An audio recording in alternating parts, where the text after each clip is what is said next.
I was so blessed to have an opportunity to talk to everyone because I've been dealing with multiple myeloma at that point for 18 and a half years.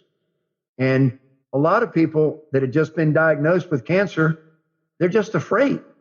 And so I just love that opportunity to be able to give comfort to people to know that even though you may be diagnosed with cancer or terminal illness, that you can live your life and you can stay hopeful and you can be joyous and you can get up every day and just embrace life and thank the Lord for another day.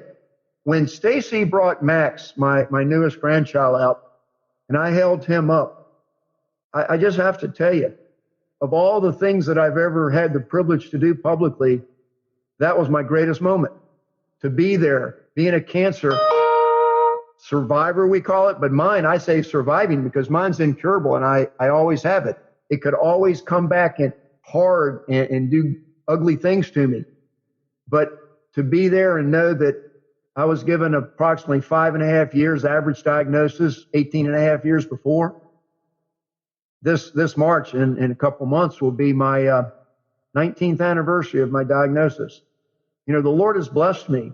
And because it's a cancer that's incurable, every time I go to the doctor, Dr. Alberico, and he takes my counts, my blood counts, and looks at me. And what I love to hear is he says, no change, just keep doing what you're doing.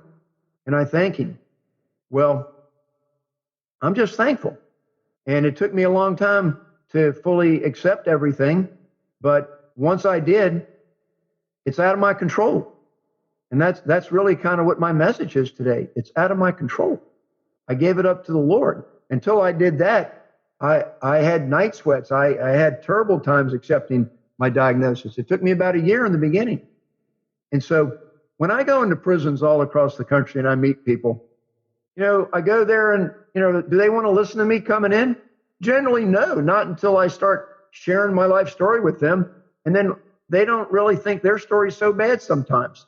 And then we can connect. I think people that are going through adversity and hardship, they can relate to other people that are going through adversity and hardship. And we're all looking for people that can inspire us and to show us that, you know, you can handle that. It's going to be fine. The Lord's going to take care of you. I wrote a chapter for a book that was a bestseller about 3 years ago called Journeys to Success, Volume 7. Mine was chapter 12 in that book. It was called The Journey to Right Thinking. And I have a quote here from Napoleon Hill. It's called Definiteness of Purpose. There is one quality which one must possess to win, and that is definiteness of purpose. The knowledge of what one wants and a burning desire to possess it. That's Napoleon Hill. And then I said, I have always known my purpose. God put me on this earth to love other people and help them to have a better life. I've just had a lifetime of distractions and setbacks that have kept me from fully living it. I've had a lot of distractions. And when I met Jim Stovall a couple of years ago, he's been so wonderful to help me learn to eliminate distractions and stay focused on my purpose. I tell you how blessed I am. When I go into these prisons through right thinking to try to help people embrace their situation and be better prepared to come out of prison and to do all they can while they're in prison, to be ready to come out and face life and succeed and not recidivate, not go back into prison because they can't make it. And when I get letters like this was from a letter in a gentleman that I had met a couple times in Mountain City, Tennessee, in Northeast Correctional Complex, July a year ago. Greetings and salutations. I just wanted to take time to thank you for taking time to come and visit with us and offer a helping hand to the inmate population here at Northeast Correctional Complex. When I first signed up for the Personal Finance and Small Business Ownership Seminar, I was looking forward to just learning something, anything. But after 3 visits, you left me wanting more. And I not only learned about personal finance, I learned more about myself and human nature. I was really empowered. I look forward to the next time I can soak up some knowledge from you. And as a lifer in this place, I must say, you and what you are doing gives me hope. I thank you again, and I pray you and your loved ones are blessed. Respectfully, Darius James. P.S. I pray that God continues to use you to touch lives. Feel free to use this message as you see fit. Well, Darius, God bless you, and thank you for giving me that letter. He didn't have to write me that letter. And I asked him the next time I saw him, so what was going on when you wrote that letter? Because it was 2 months after I'd been there, and you didn't ask me for anything. You just gave me a beautiful thank you. And he said, Steve, I got accused of something I didn't do by a female guard, and they put me into the hold for 3 weeks. And while I was in there, the only thing I took into the hole with me in isolation was your seminar workbook and materials that you had given me. And I read those over and over again. And when I got out, I wrote you that letter. And then he went on to say, and what was wonderful is it turned out that the guard was proven to be making up the charges against me, and I was exonerated, and I was actually put into a new cell block where I had more privileges than I had before. God is wonderful. Well, what I'm trying to share with you is, so I have a terminal illness, multiple myeloma, and prostate cancer, but I chose to just get up every day and thank the Lord for giving me another day to serve him and do whatever he wants me to do, to be obedient. And just wonderful things keep happening to me. I have another gentleman in a prison, and he wrote me this letter about 6 weeks ago. Steve Copeland and Right Thinking Foundation. I attended one of your seminars at the Northeast Prison Complex. I got a lot out of the knowledge you shared with us, and I want to thank you for that. The reason I was corresponding you today is to see if you had any materials or books you could send me so I can continue to grow in business and in knowledge to expand and develop right thinking. Thank you for your time and everything you do. Sincerely. Okay, so I responded to him and sent him a number of materials. Thank you. I said, dear, I'm not using his name right now. Thank you for your recent letter. I loved hearing from you. I am providing 2 transcripts that are part of my curriculum on personal finance and small business ownership. Both transcripts are from radio shows that I did on the subject of credit. Having good credit is critical to success. Let me know if these transcripts are helpful to you and share with me what you get out of them, if anything. Also, let me know if you have any specific areas of interest that I may be able to help you with. Looking forward to hearing back from you. Thanks, Steve. Well, yesterday in my post office box, I got a letter from him, and it said, Steve, I want to start this correspondence off by first thanking you for sending me a copy of the Don Price interview transcripts. I learned a great deal from the curriculum of the subjects that matter, and also about 2 great individuals on a personal level and also a business level. I understand how important good credit is and how it is critical to success.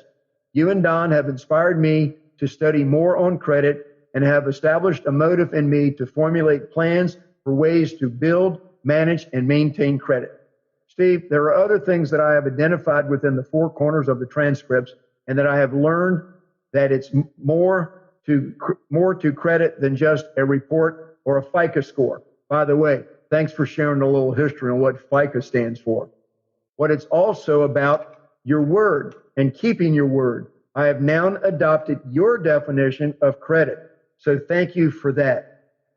Here's the thing, Steve, that stood out the most, and I would also like to thank Don for this as well. It is critical that you be a good friend and establish and build that relationship and to help one another. The 2 of your relationship is very inspiring. So thank the both of you for that. The 2 things I would like to study on more right now is entrepreneurship in general and also real estate and the many facets involved. Steve, I want to end this here for now and really hope to continue this soon. Once again, thank you.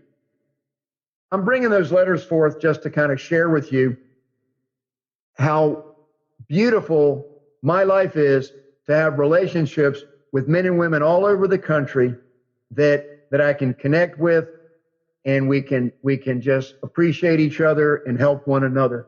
I just thank the Lord for that opportunity. That's basically through right thinking. Well, there's a couple other things here that I want to share before I get to what I think is the heart of what we're talking about today. A couple weeks ago, Leffert was on, Leffert Fate, one of my favorite guests, one of my best friends. And actually, it's about 2 months ago. And I asked him a question, and he said, the answer is just, can you give any tools to people to help them, just live better lives? And he said, yeah, read Proverbs every day for the next month. Well, I did. And I want to share with you just some random proverb quotes that I got out, some verses. And I'm not even going to tell you which proverb it is by reference. And if you like them, you can call me and just read them, but call me and I'll contact me and I'll give you the references. But the wise in heart are called discerning, and gracious words promote instruction. Dishonest money dwindles away, but whoever gathers money little by little makes it grow. Mockers resent correction, so they avoid the wise. The discerning heart seeks knowledge, but the mouth of a fool feeds on folly. Better a small serving of vegetables with love than a fattened calf with hatred. Whoever heeds life-giving correction will be at home among the wise. Those who disregard discipline despise themselves, but the one who heeds correction gains understanding. Better a dry crust with peace and quiet than a house full of feasting with strife. The words of a gossip are like choice morsels. They go down to the inmost parts. Desire without knowledge is not good. How much more will hasty feet miss the way? The one who gets wisdom loves life. The one who cherishes understanding will soon prosper. Discipline your children, for in that there is hope. Do not be a willing party to their death. Do not exalt yourself in the king's presence, and do not claim a place among his great men. It is better for him to say to you, come up here, than for him to humiliate you before his nobles. These proverbs about wisdom mostly, I just love that. I just love to seek wisdom and to try to pass it on to other people. But there's so much that is beautiful. I love Napoleon Hill, his quotes about desire. The starting point of all achievement is desire. Keep this constantly in mind. Weak desire brings weak results, just as a small fire makes a small amount of heat. Desire backed by faith knows no such word as impossible. Successful men become successful only because they acquire the habit of thinking in terms of success. The starting point of all achievement is desire. And I finished those off with Zig Ziglar, who said, without motivation, nothing happens. So here's what I want to tell you to continue my life story with you here. I'm the most motivated person that you know. My illnesses have affected me only in the sense that I'm motivated. Instead of stopping and quitting and feeling sorry, I'm motivated more than I've ever been. What I want to tell you is that I've had a change in the last couple of months that I want to speak to. And here's kind of what it is. In the speech that I read to you, I talked about my illnesses and how I got the prostate cancer. And the doctor said, Steve, this is not nearly as difficult, it's not as serious as the multiple myeloma. So let's just remove your prostate so you won't have to deal with fighting that at the same time, give you the best chance of not having to deal with the multiple myeloma sooner. So I agreed. We took out my prostate, but as you heard in the letter in the speech, it wasn't successful. 3 months later, I still had the cancer, and I had the radiation. So I was blessed with about 3 years of non-detectable prostate cancer. Statistics basically are anybody that ever has prostate cancer, it generally maybe resurfaces in about 50% of the people. Most people that get prostate cancer are more elderly, and so they might die of other causes. Well, 9 months ago, after almost 3 years of my prostate, PSA is sort of how they measure it to get started, was what they call undetectable. But 9 months ago, for the first time in 3 years, it showed up again. And the reading was a 0.05, very, very very, very low, but hit the chart as